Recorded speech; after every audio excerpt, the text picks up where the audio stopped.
Hard thing to accept, but in our lives, we are getting out of our life right now exactly what we believe we're worthy of, exactly what we think we deserve.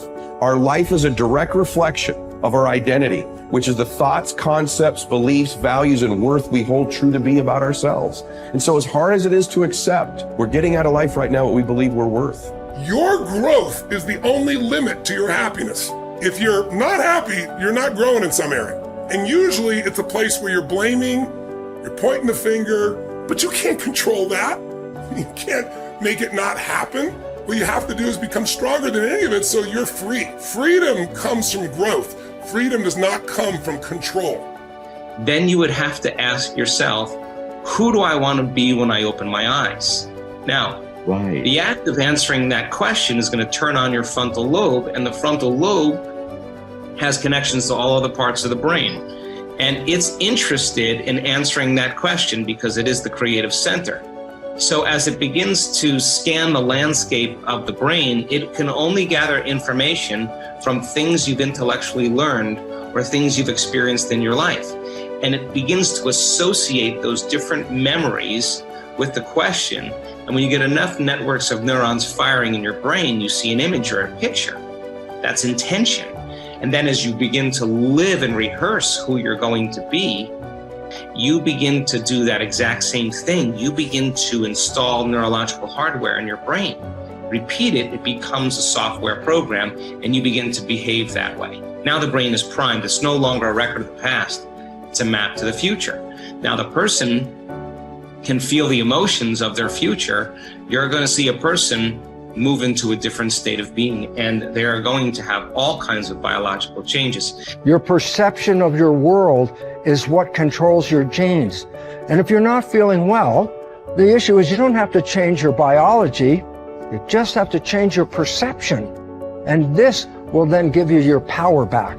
And this is what we have to recognize. We're not victims of biology, we are masters of our biology. Everything that is required depends on you.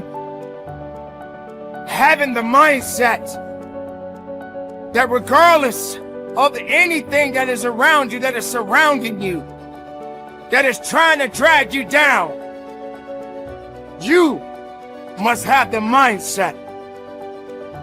You must be strong. You must be resilient.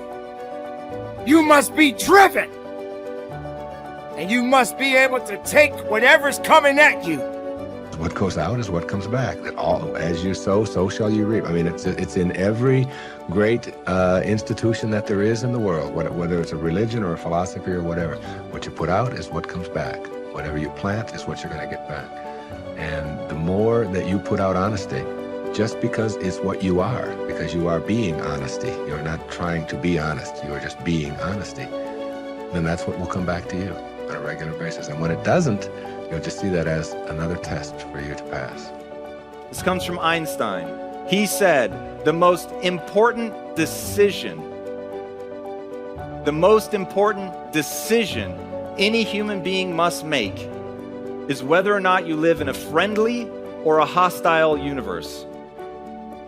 Now, he could have said realization, but he didn't. He said decision. You have to decide, because there is no empirical truth. You don't live in either a friendly or a hostile universe. You decide, and that perception, that viewpoint from which you judge everything else that happens in your life will be colored by whether or not you think it is a universe that is working for you or against you.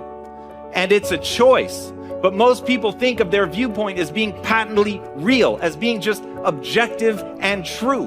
And so they never stop to question the fact that they actually decided that at some point, either because their parents acted in accordance with that it was either hostile or friendly, and they just absorbed that, or their friends or the people that they work with or whatever. But somewhere along the line, they came to believe that they live in either a friendly or a hostile universe. But you could change right now. Right now, you could make a different decision. And if you believe that the world is working against you right now, you could choose to believe that it's actually working for you. And in making a fundamentally new and different assumption, it empowers you to move forward. And this is something that I will repeat in this talk. The reason that matters is human beings do not invest energy in things that they don't think will yield a result. When you set goals, when you have an intention on something that you want to change about your life, your brain helps you. What it does is it opens up a checklist, and then your brain goes to work trying to remind you of that intention that you set. And it's really important to develop the skill,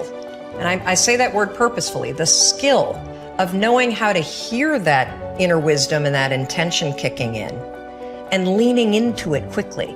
So for me, my brain saying, that's it, right there, move as fast as a rocket, Mel. I wanted to change my life. And I think most people that are miserable or that are really like dying to be great and dying to have more, we want to change. We want to live a better life. We want to create more for our families. We want to be happier. The desire is there. Again, it's about how do you go from knowledge to action. So the first thing in this story that's important is realizing that the answer was in me. And my mind was telling me, pay attention. Could have also been the bourbon. I had a couple of Manhattans that night. But anyway, the next morning, the alarm goes off, and I pretended NASA was there. It's the stupidest story. I literally went 5, 4, 3, 2, 1. I counted out loud, and then I stood up. And I'll never forget standing there in my bedroom. It was dark, it was cold, it was winter in Boston. And for the first time in 3 months, I had beaten my habit of hitting the snooze button. I couldn't believe it. And I thought, wait a minute, counting backwards? That is the dumbest thing I've ever heard in my entire life. Well, the next morning I used it again and it worked. The next morning I used it again and it worked. The next morning I used it again and it worked. And then I started to notice something really interesting. There were moments all day long, just like that 5-second moment in bed, where I knew, knowledge, what I should do. And if I didn't move within 5 seconds, my brain would step in and talk me out of it. Every human being has a 5-second window, might even be shorter for you. You have about a 5-second window in which you can move from idea to action before your brain kicks into full gear and sabotages any change in behavior. Because remember, your brain is wired to stop you from doing things that are uncomfortable or uncertain or scary. It's your job to learn how to move from those ideas that could change everything into acting on. Take action. When you start to walk, talk, dress, and behave like the top people, you soon begin to feel like the top people.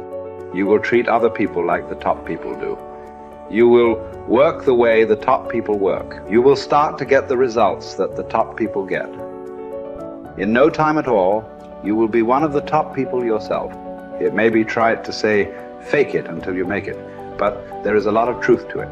Your main job in life is to create the mental equivalent within yourself of what you want to realize and enjoy in your outer world. Your focus must be on creating the beliefs within yourself that are consistent with the great success you want to be in your outer world. You achieve this by challenging your self-limiting beliefs, rejecting them, and then acting as if they did not exist. You reinforce the development of new life-enhancing beliefs by increasing your knowledge and skills in your field to the point where you feel equal to any demand or challenge. You accelerate the development of new positive beliefs by setting bigger and more exciting goals in every area. Finally, you act continually as if you were already the person that you desire to be. Your aim is to reprogram your subconscious mind for success by creating the mental equivalent in everything you do or say. Make a decision this very day to challenge and reject any self-limiting beliefs that you might have that could be holding you back. Look into yourself and question the areas of your life where you have doubts about your abilities or talent. You might ask your friends and family members if they see any negative beliefs that you might have.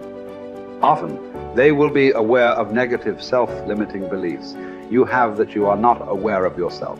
In every case, once you have identified these negative beliefs, ask yourself, what if the opposite were true? What if you had the ability to be extraordinarily successful in an area where you currently doubt yourself? What if you had been programmed from infancy with genius ability in a particular area? For example, What if you had within you right now the ability to earn and keep all the money you could ever want throughout your life? What if you had a golden touch with regard to money? If you absolutely believed these things to be true, what would you do differently from what you are doing today? Your beliefs are always manifested in your words and actions. Make sure that everything you say and do from now on is consistent with the beliefs that you want to have, and the person that you want to have, and the person that you want to become. In time, you will replace more and more of your self-limiting beliefs with life, enhancing beliefs. Over time, you will completely reprogram yourself for success. When this occurs, the transformation that takes place in your outer life will amaze you and all the people around you.